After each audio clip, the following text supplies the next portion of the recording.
Welcome everybody to the Haunted Vermont podcast. My name is Paul Doski, and joining us today, we have a awesome guest that you have probably seen his work throughout Vermonter.com or some of the books that he has published. I'm assuming under the Vermonter Publishing Company, and he can go into more of that as well. But anyway, without further ado, everybody, please welcome Bill Alexandria. Well, thank you for having me. I certainly appreciate being invited. Hey, you're very welcome, Bill. Now, before we dive into like the weird and mysterious beyond, as I like to call it, so I guess my question to start this off is just a little bit is tell us a little bit about yourself. So, in that respect of as in like, what really kind of got you into the unknown factor? Like, did you have an experience of your own, or did you hear these great stories, and that's where you wanted to kind of help keep these stories alive, as you kind of do with your Vermonter.com? Well, to begin with, I was born, brought up in Vermont from many generations ago. And, I'd kind of heard the stories passed down from generation to generation, which even as a little kid, I found them somewhat fascinating. And later on in life, as I kind of was going to school and everything, I was reading a lot of books, and I actually wrote my first little short story and submitted it to a contest with the Burlington Free Press many years ago, back in the 70s, and was surprised that it got published. It was, looking back on it now, it looked like something a 16-year-old kid did, and still does. But that's kind of how I got started. And later on, when the internet was born, or more or less was more publicly used, I decided to create a site called Vermonter.com, which was at the time more of a showcase for the Northeast Kingdom, but kind of evolved into the things that kind of interested me, one of which was ghost stories and folklore and that sort of thing. So I guess in a nutshell, that's pretty much what's brought me to the point I'm at now. Oh, that's really cool. And you've been doing this for, I want to say, what, since 1996? Well, matter of fact, the Vermonter.com website I just totally renovated it for the 25th anniversary. So yeah, it sounds like back around that time. So yeah, it's been 25 years, believe it or not. Wow, happy anniversary for Vermonter.com. Oh, thank you. You're very welcome. So, Bill, so explain the process a little bit.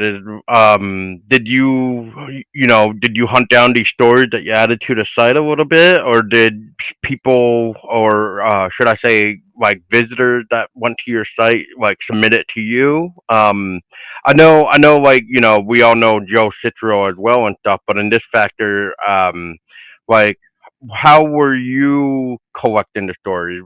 I guess.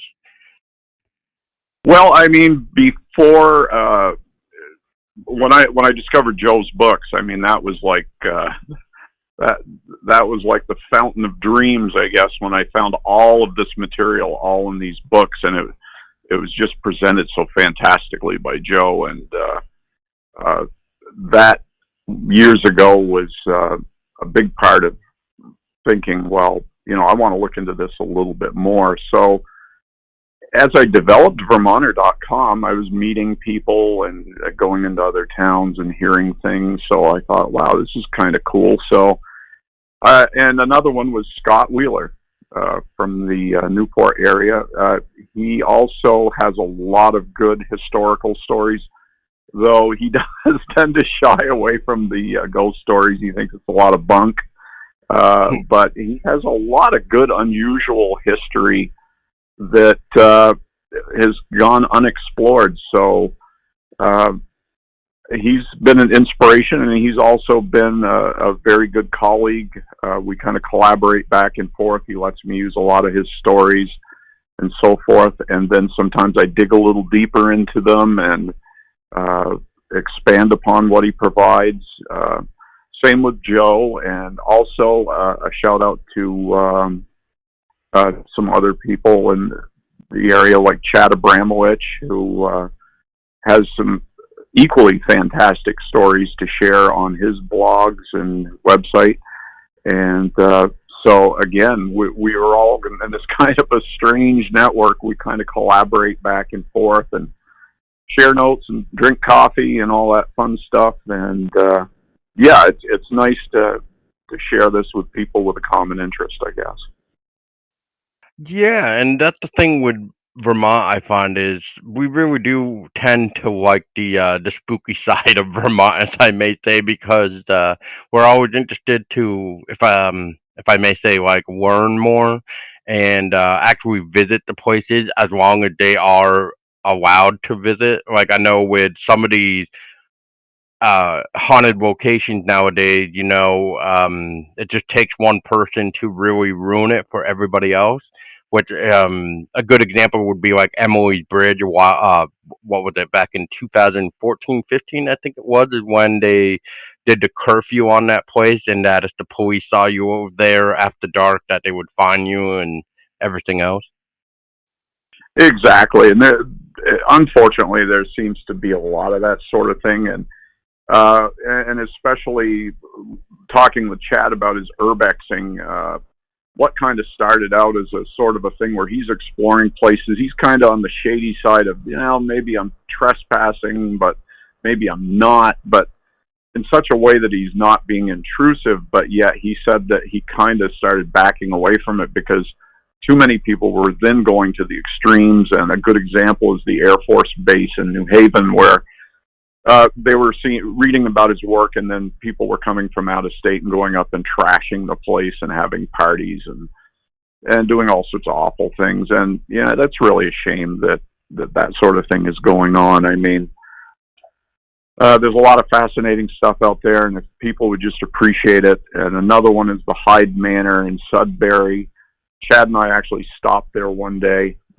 We wanted to take some pictures, and we asked the owner, and she was, I wouldn't say angry or anything like that, but she was kind of irritated the fact she said people just stop there all the time and they trespassed on the property, and we're like, well, we don't want to do that, which is why we're asking.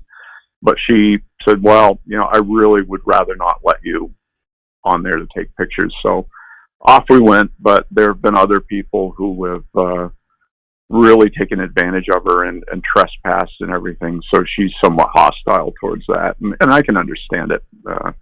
So I guess if that's the one thing I want to get across to everybody is, it is private property. So, and some of these places where these stories take place, I mean, I had somebody on my Facebook group wanting to know what haunted places they could go and explore and see ghosts. It's like, well, it's not Disneyland. It's a concept more than anything. So, you got to respect other people. So if I can get anything out there, it would be enjoy the stories, explore if you want, but only to the extent of you have permission or you're not trespassing or interfering with others. And, that way it keeps it open for all of us to enjoy, I guess.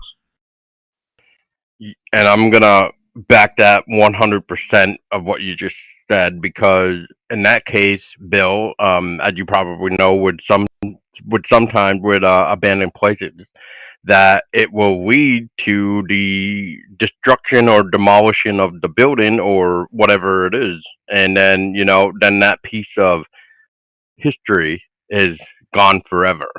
So even though like Hyde Manor, as you said, is still somewhat standing, even though it definitely has looked like it's seen better days though. But the fact that it's still standing, as far as I know, that's a plus at least. But I mean, eventually one day it will need to, be demolished or something.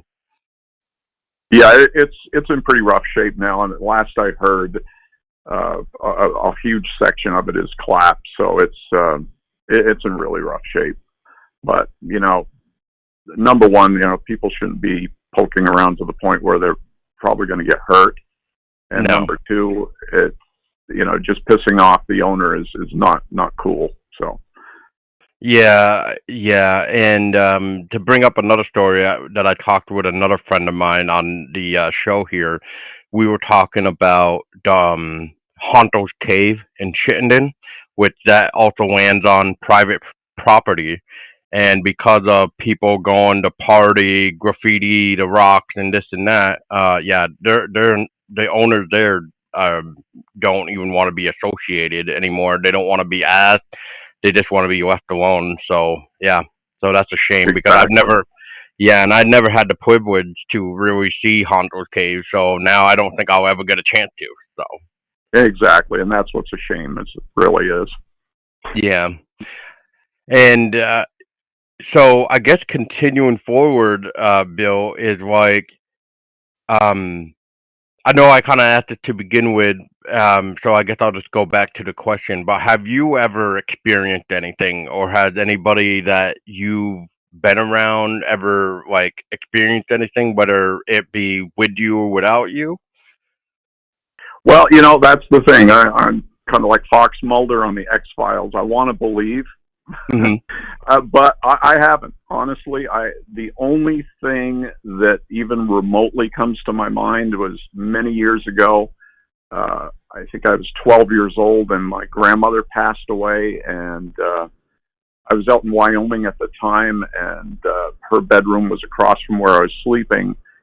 And I could have sworn I saw like a shadowy figure that looked like Abraham Lincoln sitting on the foot of her bed.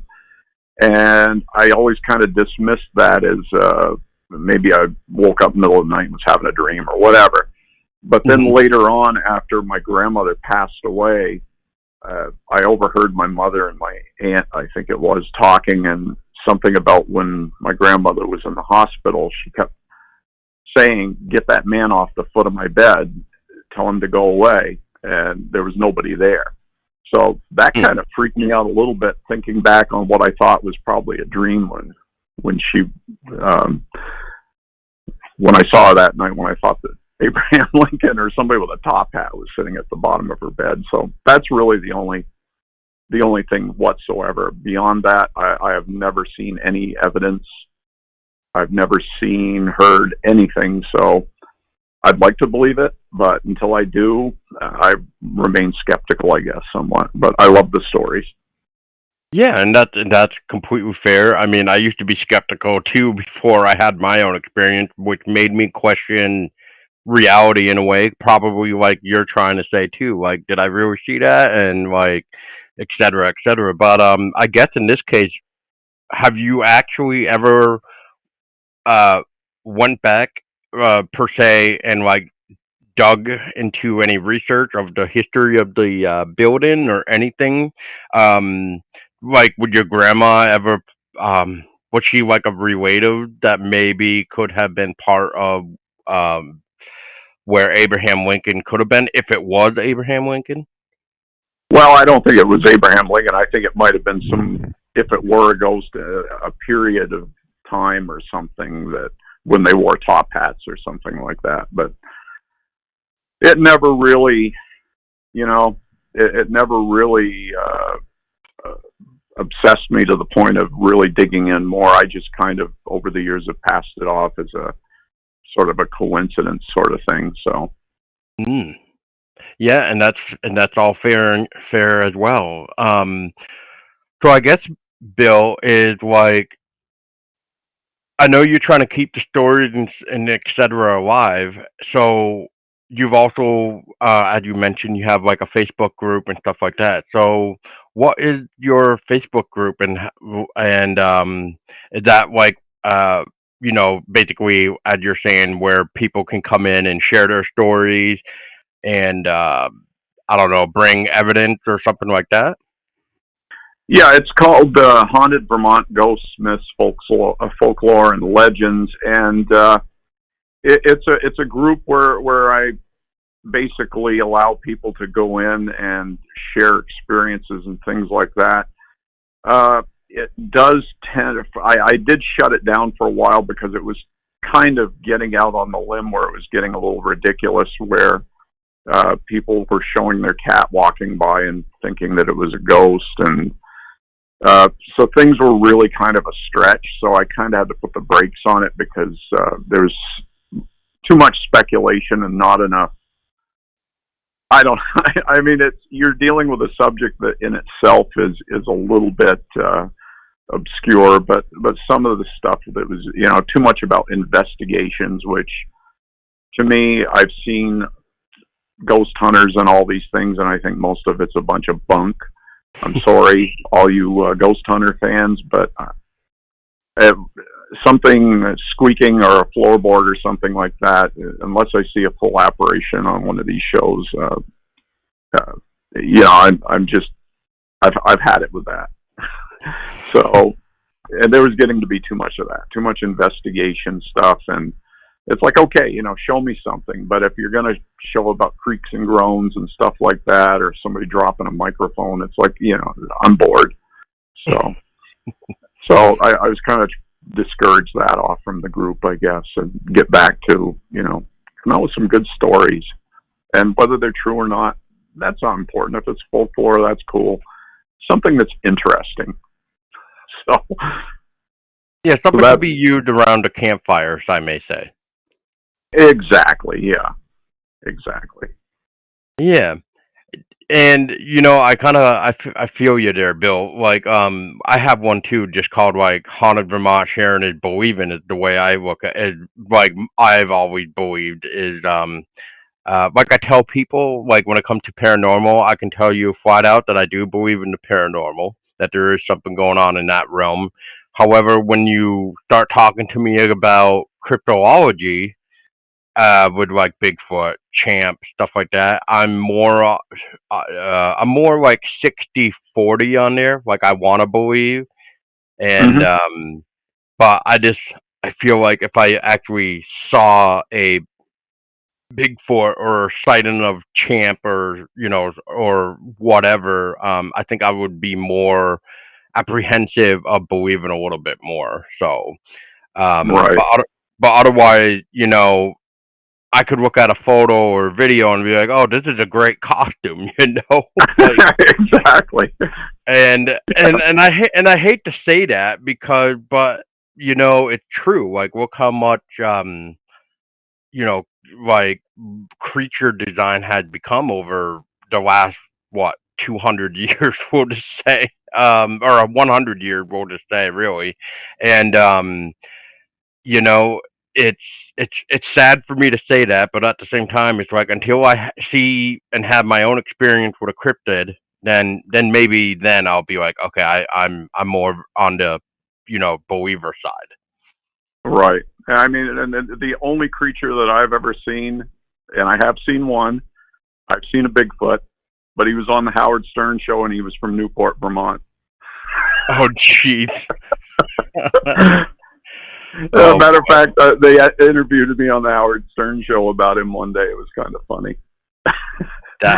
But, oh boy. I know he's down in the Barrie area, terrorizing them down in that area these days. So that's about the only Bigfoot I've ever seen in Vermont. So nice.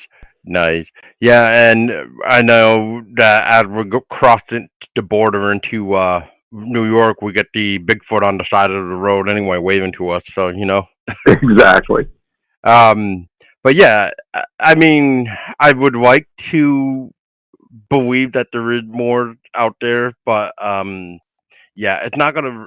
It's gonna take me to really, really push myself over to the believable side. Unfortunately, like it's nice watching everybody and hearing everybody's stories, and I hate saying that too because it's just like some of these eyewitnesses that you know have said they've seen it and like the trauma and everything, the emotion that they bring out, like if this was all like, and I'm not trying to say like I'm trying not to say like I'm putting everybody down, but if these were all just actors on these type of shows, then they need to be shown on a lot more because of their performance. I may say exactly. But there is some where I listen to podcasts of like stuff about Dogman or Bigfoot or whatever, and like even on there you can tell like whatever they saw, it definitely upset them enough so that it basically made them never want to step in the woods again. And these people Hmm. used to love it, and I just find that kind of crazy and sad at the same time because once you lose a piece of your life, as I may say, and it's get taken away from you because of this creature out in the woods or whatever happened, even if it was like a weird man with a chainsaw running after you, like that will change Yeah, my perspective of everything anyway. But exactly. um, yeah, and I don't know. Maybe one day, Bill, you and I can like be more on the believer side one day.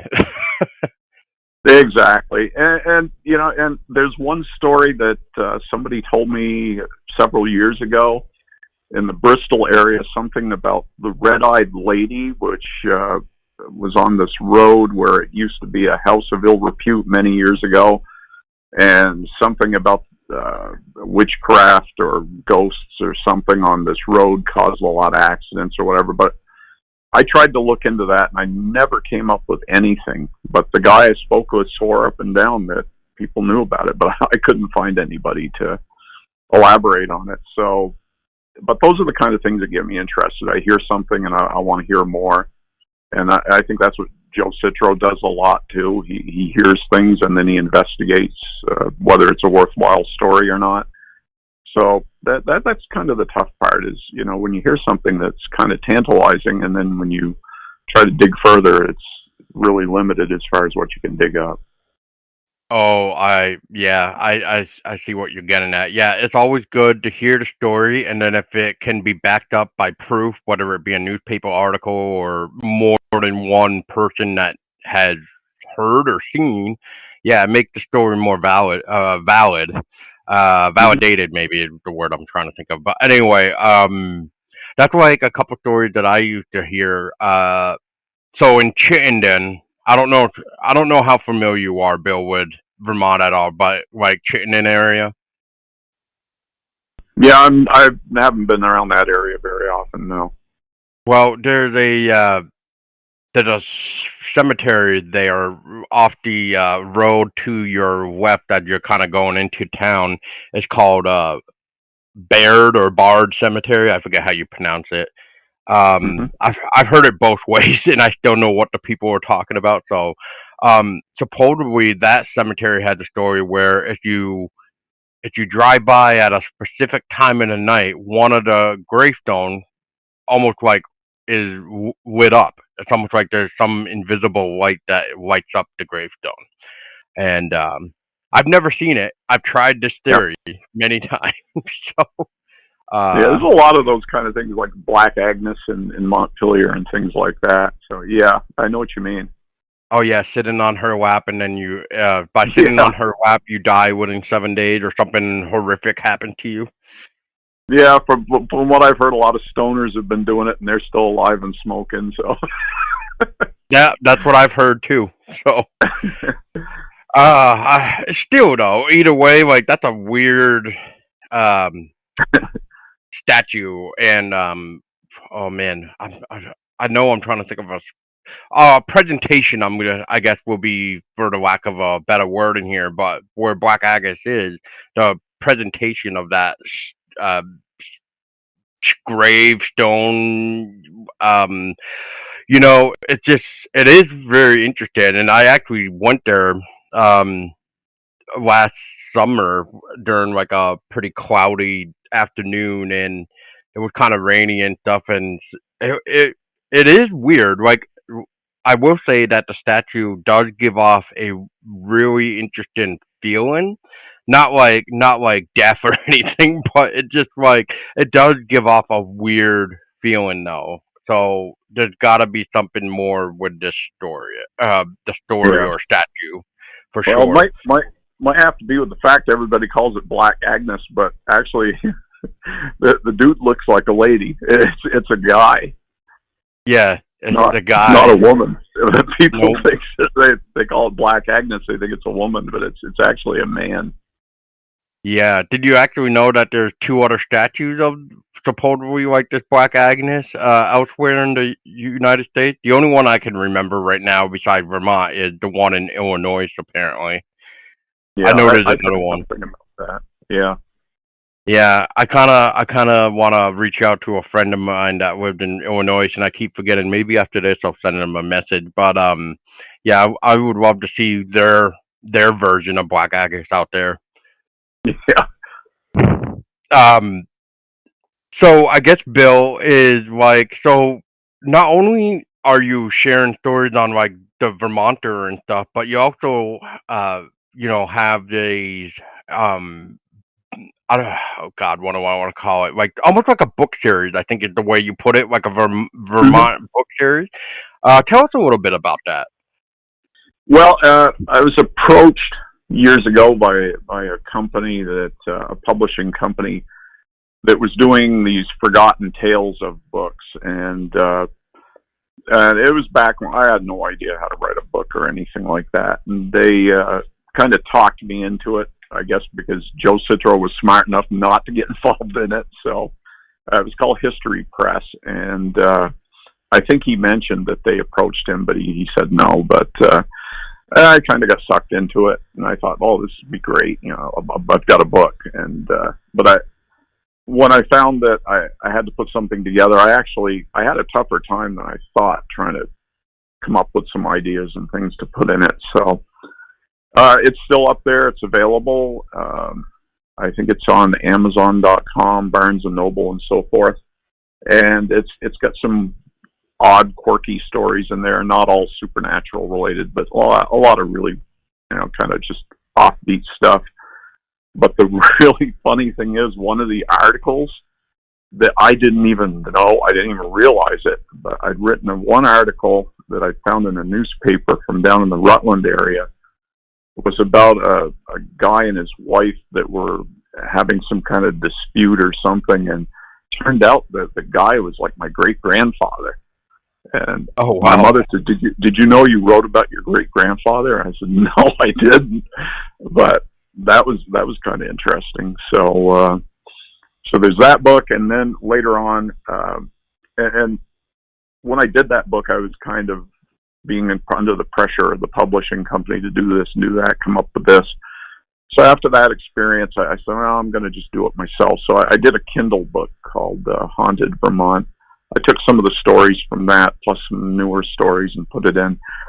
And I'm actually thinking of revising that and expanding upon it this year. So I'm hoping, depending on the situation here, the way things are going this year and the economy and everything, that perhaps if I have time, I want to expand upon that and have it ready for this Halloween, an expanded version. So that'll be coming, and that's available on Amazon too, either as a Kindle book or a print book that you can order. So that's oh, very kind of cool. what I've been doing, what I've got going on. So Nice.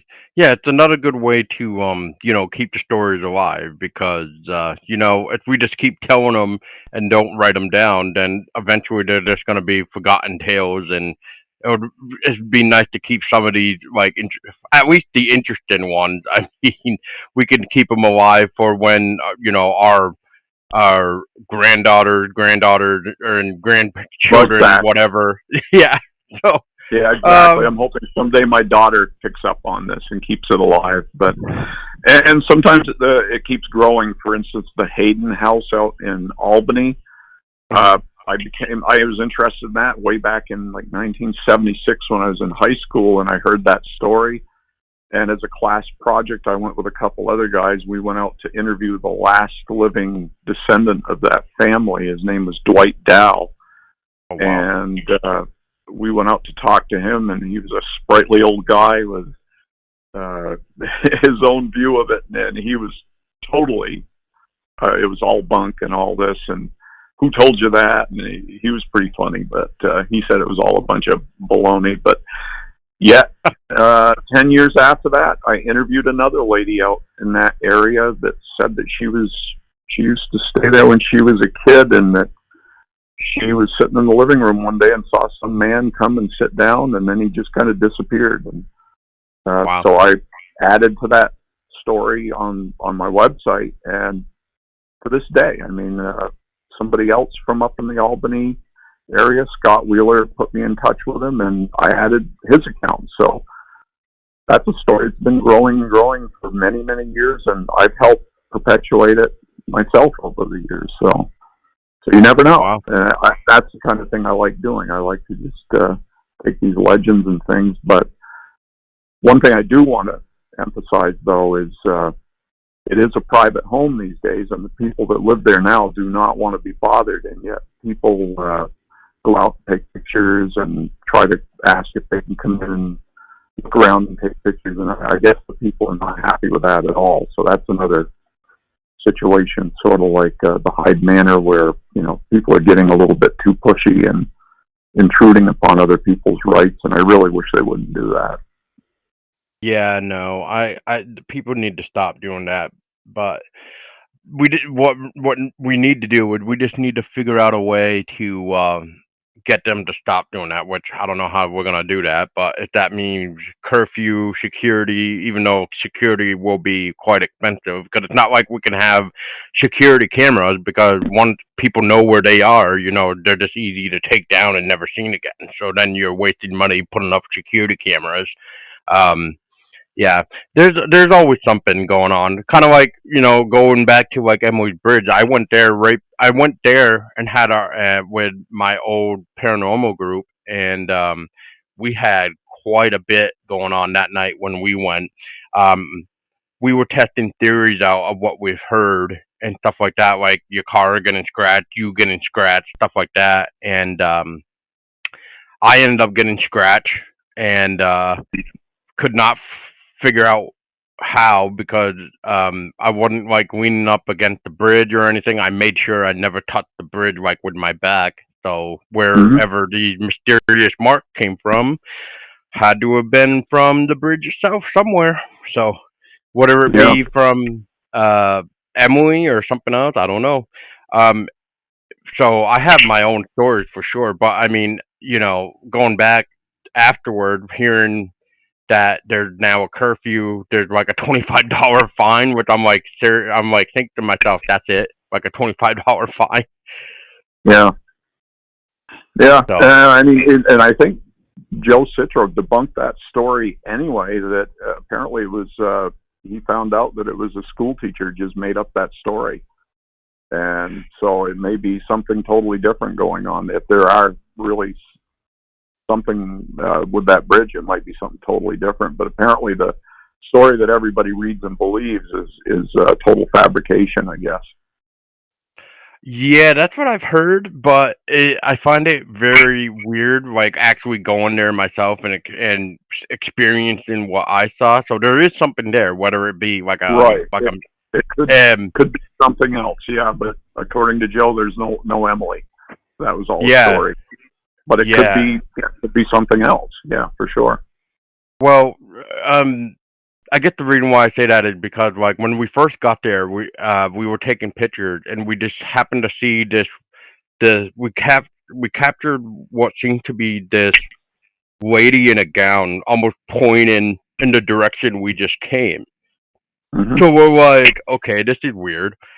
And then later on, I snapped a couple more photos, and in one of the photos, it almost looked like there's like a tall male, uh, kind of like in the middle of the bridge, uh, kind of like he's sideways, and he's kind of turning his head like he's looking at us from his right side. And you can definitely tell there's something there, because you can literally see the details of the face in the photo between the eyes, and like almost like a smile, like, because it's almost like you could see teeth even. It's like incredible. So every time I hear or tell the story about my experience there, I always bring that up, because it's like, well, there's clearly not just a female spirit there. There's a male spirit there. So is he the one getting angry because people are thinking that he's Emily, or is there really like an Emily there? I mean, I don't know. Yeah, or it might be something else. Yeah, it might be just something that maybe the story was based on something. Who knows? Yeah. So I always found that fascinating. Uh, I've also investigated Hubbardton Battlefield and the Hubbardton Battlefield like cemetery. We've caught in Hmm. some interesting stuff there. Uh, we did like a spirit box session there. I don't know if you're familiar with what a spirit box is, Bill. Yeah, I've heard of it. Yeah. Yeah, so for those listening, to just to kind of clarify, so a spirit box is basically like an EVP, but in this case, instead of having it on your recorder and then you got to go home to listen to see what you got, in this case, in real time, you're gonna get the response right then and there. So, like, if I ask for a name, that spirit and a spirit comes through the spirit box, I'll get it in real time. So anyway, we did a 20-minute session of a spirit box session around Hubbardton Battlefield, and we were walking around. So I was inviting spirits that were around to maybe come walk with us and talk with us. And at one point, we took a cigarette break. So I put my cigarette down and I opened it up, and I actually put one down, like another extra cigarette out. And I was like, if I think I said something to the line, basically like, if you would like to come have a smoke with us, feel free to bum one for me, basically. And the spirit box uh, came back with a response, and whoever it was asking if we had chew. So so I looked around at everybody and I was like, does anybody even have chew? And of course nobody had chew. So I was Hmm. like, oh, I'm sorry. I guess we don't have Yeah. chew.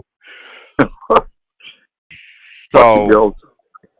yeah, so I would say there's also something going on there at Hubbardton Battlefield for sure. Because Hmm. one of the weird thing, one of the last EVPs I caught, and this is through actual EVP form. This is not even Spirit Box, but I was doing my research a little bit. Apparently, there was also Native Americans around that area as well during the battle of some sort, and they were being captured, or if not, if they weren't already captured. But anyway, so I went to this very specific part of the field. I don't know why, but I wanted to go there by myself while everybody else went up the hill. So basically, I couldn't have them in the background and basically Hmm. destroy the audio.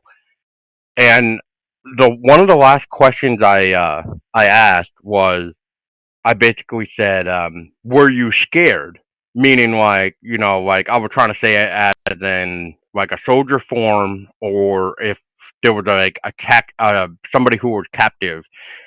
And the strangest response I ever got, and I was still trying to figure this one out, and I'm wondering if it had to have been a Indian, because I don't think there was any females in the army at the time, as far as I know. But I got this response that basically it was a female voice that said yes to that question. That this spirit was scared, Huh. and that blew my mind because the other thing that I thought was really interesting about this response is that throughout the audio, you can hear like the sounds of the crickets and stuff.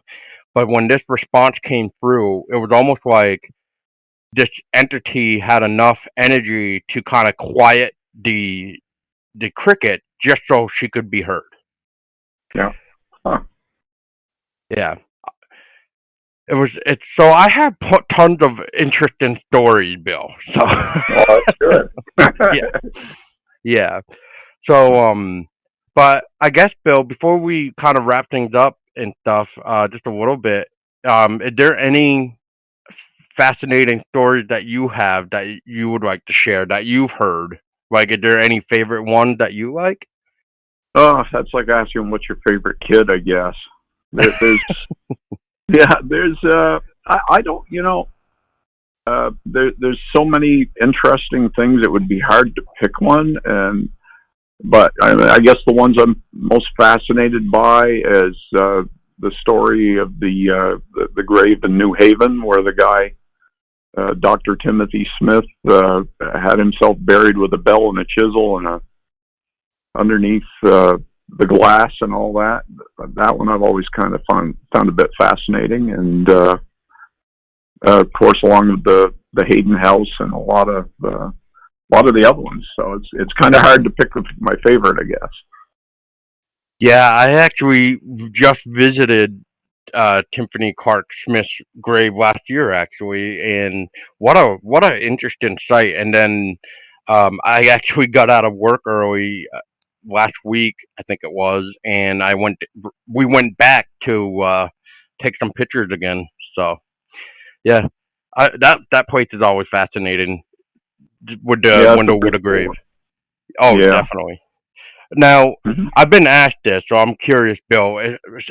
You've been there, I'm assuming, to Mm-hmm. his to the window in the grave. Anyway, so I've been asked, have you heard any sounds of like a bell? No, never. It's always nice and quiet there. All I hear is the wind since I've been there. Yeah, same. It's either the wind or the noisy traffic from the road that I hear. So Right. I still Exactly. haven't. Yeah, I still haven't heard a bill. Mm-hmm. Maybe one day Yeah. though. Maybe one day. Yeah. And then the other place I was always kind of fascinated with was the Dutton House at Shelburne Museum, because I used to live across the street from there. So I used to go over there almost every day, and I would go in there, and I never heard or saw anything in there the many times that I've been in the Dutton House. So I've been all over that museum. I've been in the museum so many times. I know it better than a lot of the people that they'd hire to kind of act as guides. I'd walk in and I'd know more about what was going on than they did. So I was Oh over there man. way too much. but Yeah, but hey, if you live across the street from the Shelburne Museum, you'd be crazy not to be over there all the time. So that's true. That's true. That's like I live not too far from Wilson Castle, so and I like to go there every now and then too, because oh, there you go. I like that place. So Yeah, there you go. yeah. All right, Bill. So what we'll do is we'll wrap things up. It was a pleasure to talk to you. So for those that are listening, where can people keep up to date with your work and everything haunted stores, I guess? Well, pretty much the gateway to everything is my website, Vermonter.com, and through there you can navigate to the Vermonter.com Facebook page, or the Haunted Vermont uh, Paranormal Group, or Ghost Story Group, or whatever you'd like to imagine it as, I guess. So that's where I can be found, and I'm always looking for new stories. I'm always looking for new information to add to stories that are already there, and uh, that's about it. Just to kind of keep the fun going, and hoping that everybody has a good time with it. Well, Bill, I appreciate your time as well for talking with me, and I wish you the best of all more 25 more years to come for Vermonter. Well, I hope so. Otherwise, I might be on the other side stirring some stuff up. Well, yeah, I mean, that's now that you just brought that up, that reminded me of a question real quick. So, another question that I got told or asked is, so when my time comes and stuff, are you going? So, what's your goal gonna be? Are you gonna haunt specific people, or are you just gonna go around and visit places? And I said, well, depending on who is alive when I pass, I would definitely want to haunt the crap out of them. So I think if that was the case, if I came back, I'd be probably a practical joker, I guess. yeah, a trickster. Yeah, I would so be a Exactly. trickster. Yeah. Yeah, I might as well keep it fun, right? Hey, you I don't gotta, want I right? don't want to scare anybody, but it'd be nice to make them laugh or irritate them a little bit. Oh yeah, for sure. It would be nice to mess around with taking their car keys and putting it somewhere else. Exactly. Yeah. All right, so just real quick, so Vermonter.com, where you can find everything and everything for Haunted Vermont related, as we discussed in this little podcast episode. And Bill, it's always a pleasure. And if you ever can think of anything that you would like to share, please feel free to contact me again, and we'll set something up so we can share whatever. Sounds good. All right, Well, Bill. thanks. Well, thank you. And for everybody else listening, please make sure to keep your eyes open because you just never know when an apparition is going to appear in front of you.